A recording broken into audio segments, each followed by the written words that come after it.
আসসালামু আলাইকুম ওয়া রাহমাতুল্লাহি ওয়া বারাকাতুহু।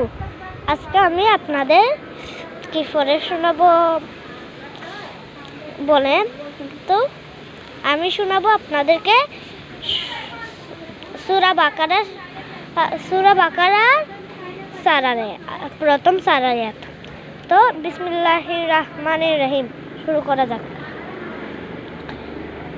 আলিফ লাম মিম যালিকাল কিতাবু লা রাইবা ফীহি হুদাল লিল মুত্তাকিন আল্লাযীনা ইউমিনুনা বিল গায়বি ওয়া ইউকিমুনাস সালাতা ওয়া মিম্মা রাযাকনাহুম ইউনফিকুন ওয়াল্লাযীনা ইউমিনুনা বিমা উনজিলা ইলাইকা ওয়া মা উনজিলা মিন ক্বাবলিক ওয়া বিল আখিরাতি হুম ইউকিনুন।